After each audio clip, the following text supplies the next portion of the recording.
She shot 18 today. Yeah. She said the last game I had a special whistle, which is cool. So let's get this straight. The Las Vegas Aces have benefited from special whistles all season, but now Becky Hammon and Aja Wilson want to cry foul? In Game 4, the Fever dominated the boards, attacked the paint, earned more free throws, and still Wilson claimed Aliyah Boston got a special whistle. What Boston really had was pure dominance. 24 points, 14 rebounds, and 5 assists. The Fever didn't just win. They exposed Vegas's excuses as pure comedy. What do you think? Was it a special whistle or just Boston being unstoppable? Let us know in the comments. Looking at that box score, I'm wondering what's really standing out to you there. I was looking at the fouls. Like, Liz had 5, Jackie had 5, Chelsea had 5. And that's very interesting to me because I'm not saying we don't foul. Yeah, we foul here, but that's very interesting. Why are the Aces suddenly crying about refs after 3 games of getting every soft call imaginable? From the start of this series, Indiana has been on the wrong end of whistles. Boston getting tagged just for sealing in the post. Mitchell whistled for sliding her feet with barely any contact, all while Vegas cashed in with Wilson at the line and free points piling up. But the moment Indiana flipped the script in Game 4, attacked the paint, and actually earned trips to the stripe, the Aces' entire sideline went into meltdown mode. He certainly felt like a differently officiated game than other parts of the series. I think we had more expensive 3 seconds today than any other part of the playoffs. I just wonder how you felt about the overall flow of the game. Well, they shot 34 free throws and we shot 11. Next question. You could see it all over Becky Hammon's face. Every time Boston bodied Wilson, her hands flew up in disbelief. By the end of the night, she didn't even try to explain it. The numbers spoke louder than words. Indiana went to the line 34 times while Vegas only managed 11. When asked about it post-game, Becky brushed it off with, "They shot 34 free throws and we shot 11. Next question." That wasn't strategy talk. That was pure frustration. And it showed just how dependent the Aces have become on having the whistle on their side. I gotta go back and look at the tape, but it seemed like there was a lot of grabbing and holding down there. That got called one way. Anything else? I did appreciate it was a little tighter called, but tighter on both ends would have been nice. Here's the real reason Indiana got to the line. It wasn't some sudden shift in referee bias. It was the game plan. The Fever attacked relentlessly. Boston sealed deep. Mitchell and the guards forced contact at the rim, and they lived in the paint. That's how you draw fouls, basic basketball. Vegas, on the other hand, settled for jumpers and relied on Wilson's isolations, with little consistent rim pressure outside of her. And yet, after the game, Wilson still tried to flip the script by claiming Boston had a special whistle because she shot. The free throws, pure sarcasm from someone who had been living off that very whistle. In games 1 through 3. So many other plays where it felt like Asia was bullying other players on the Fever. And I want you to watch this play here with Lexi Hall. She's standing her ground. She's trying to down screen and Asia just chucks her to the ground. Now there was no whistle there and you can see ref number 16 right there. He's watching the whole thing happen. No whistle. They just kind of let it go. And here's the funniest part. When you look at the total fouls across 4 games, they're basically even. Both teams are right around the same number. So whatever edge Indiana got in Game 4 wasn't a conspiracy. It was balance correcting itself. The Aces didn't lose to the refs. They lost to the Fever hammering the paint and outworking them. 3 starters picking up 5 fouls wasn't officials targeting Vegas. It was Indiana forcing mismatches and making them defend possession after possession in the post. That's strategy, not favoritism. Add in Hammond's blunder of calling a timeout she didn't even have, handing Indiana a technical free throw in crunch time, and it sealed the comedy. Vegas beat itself as much as Indiana beat them, but only the Fever get credit for capitalizing. 4. What? Oh my God, that's interesting. That's what I was looking at. So we'll get through it. By interesting, do you mean that shit? Yeah, I can say I got a brand. But Just say it, I have no brand. It's interesting. In the end, that meltdown was nothing but smoke to hide the truth. The aces weren't sabotaged, they were shoved around. They lost the boards, surrendered the paint, and paid the price. That special whistle Wilson complained about? It was just Indiana playing special basketball. And at the heart of it all was Aliyah Boston. From the opening tip, she planted herself in the paint and made it clear she wasn't moving.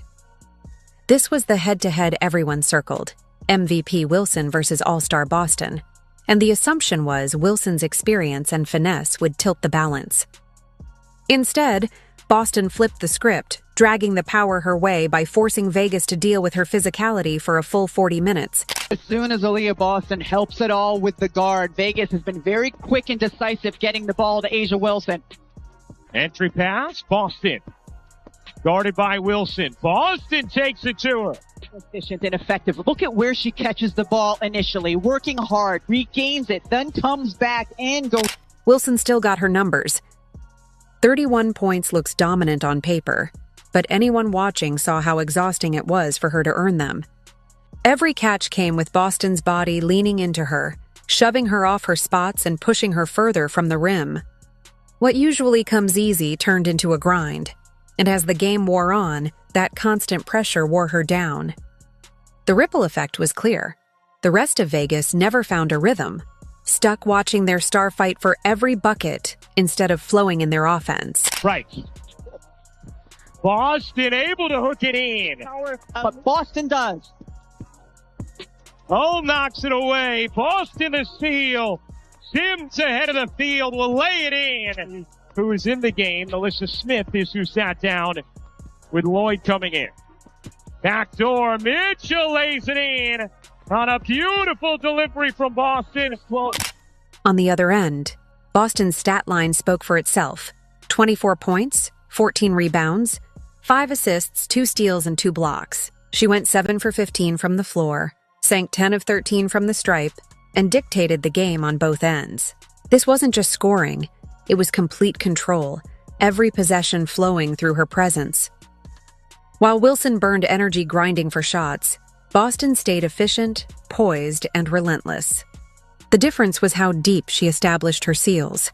Instead of being pushed out like earlier in the series, she muscled into prime position, catching the ball near the rim where Vegas had no choice but to foul.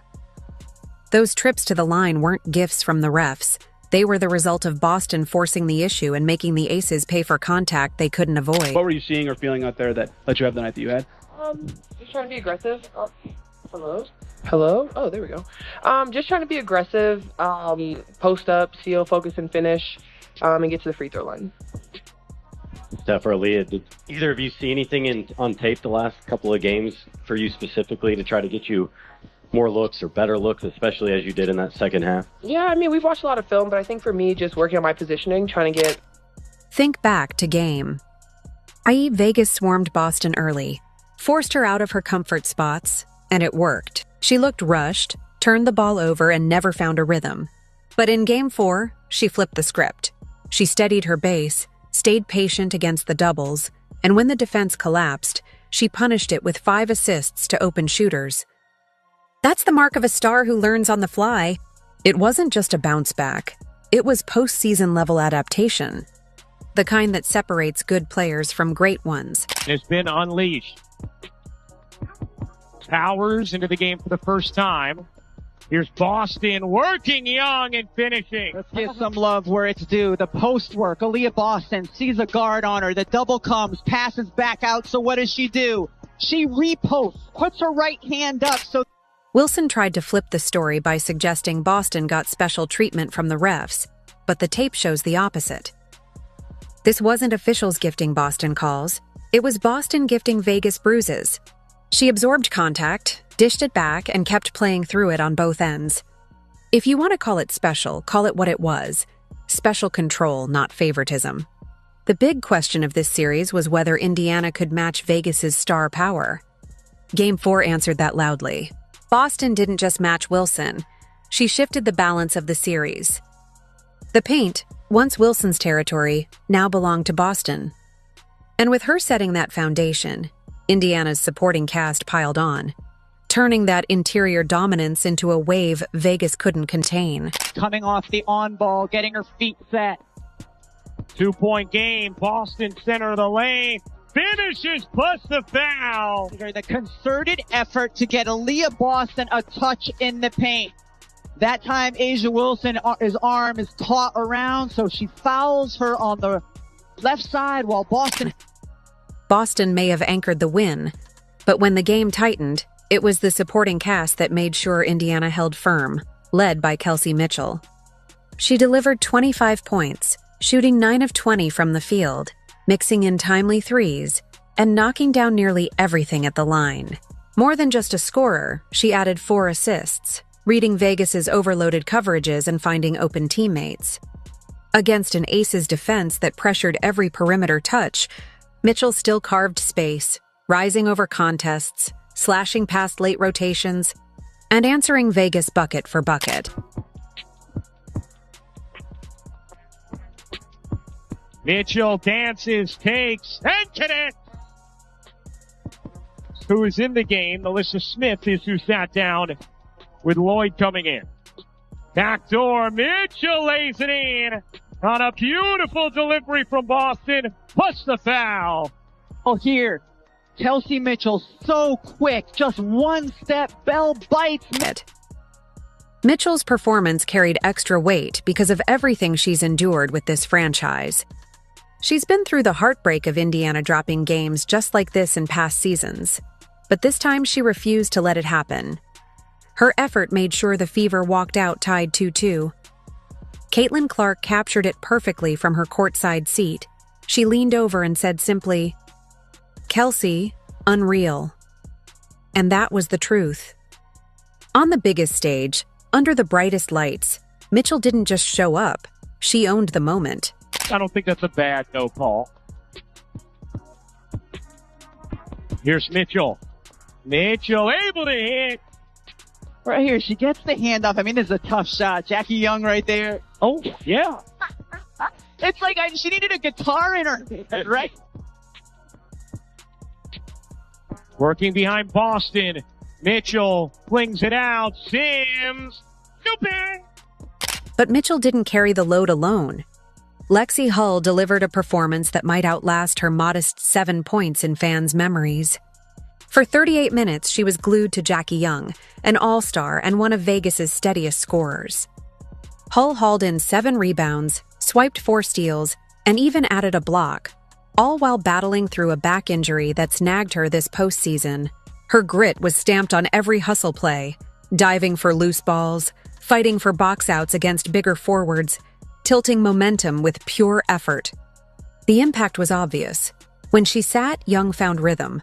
When she returned, the clamps snapped shut. That's the kind of defensive commitment that doesn't always make highlight reels, but it wins playoff games.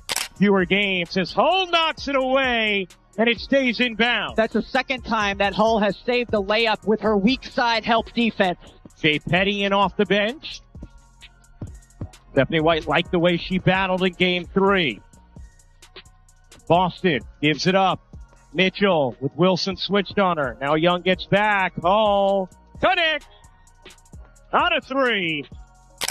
Then came Odyssey Sims, looking nothing like the player from Game 3's struggles. She bounced back in a huge way, dropping 18 points on 6 of 9 shooting with a couple of assists. Every possession, she hunted seams in Vegas's defense, pulling up for mid-range jumpers when they sagged, drawing fouls when they pressed. That confidence completely changed Indiana's offense.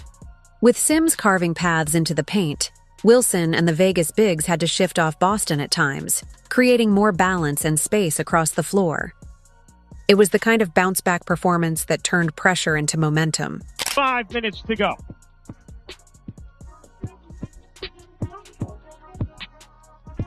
Sims stops and banks it in. Shea Petty's numbers won't jump off the page. 7 points. 3 boards, 2 steals in just 16 minutes.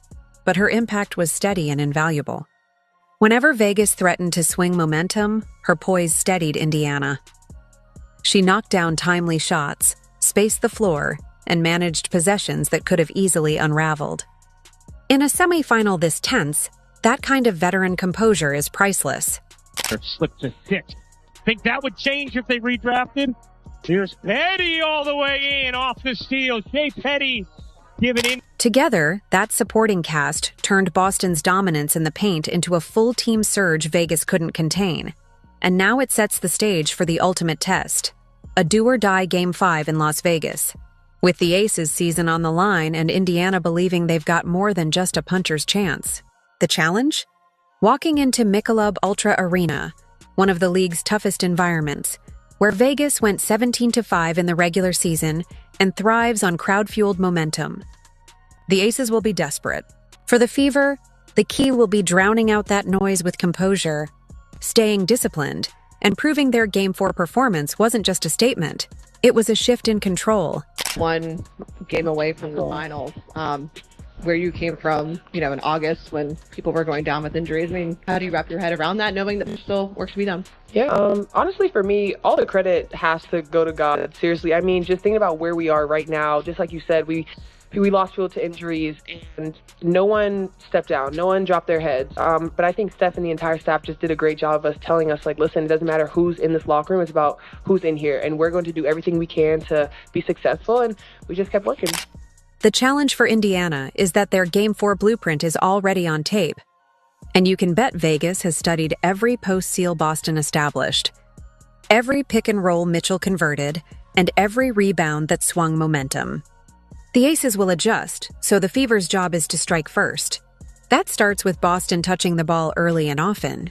If she sets up deep from the opening possessions, Wilson is forced to burn energy battling her physicality, and the longer Boston controls the paint, the tougher it becomes for Vegas to dictate pace.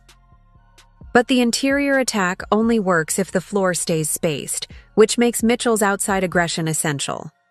Her shooting stretches Vegas thin, forcing them to pick their poison, collapse on Boston, or step out on the arc.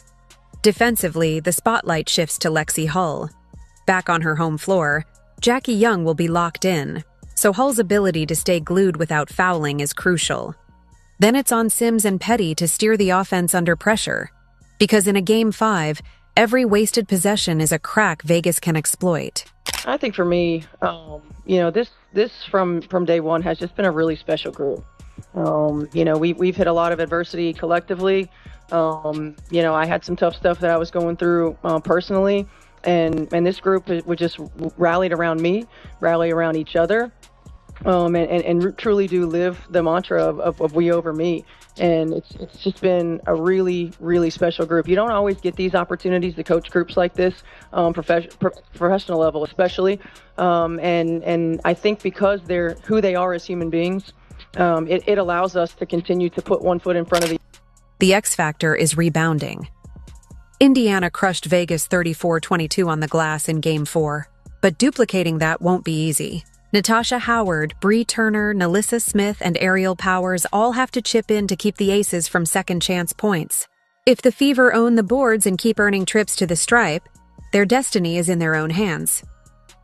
This isn't just another game. It could reset the franchise's future. Indiana wasn't even supposed to be here. They've battled injuries all season. No Caitlin Clark, Sophie Cunningham, Chloe Bibby, Sydney Colson, or Ari McDonald in the playoffs. And yet they're one win from the WNBA Finals. Coach Stephanie White called this a really special group, pointing to their resilience and unity through adversity. While Vegas fumes about whistles, Indiana just keeps finding ways to win. That's the difference. Or as Caitlin Clark said from the sideline, one more. Game 5 in Vegas will decide it all, and Indiana already has the blueprint. What do you think of Aja Wilson's special whistle comment? Let us know in the comments. Don't forget to like, subscribe, and hit the bell so you never miss a breakdown. Click the video on screen, and we'll see you in the next one.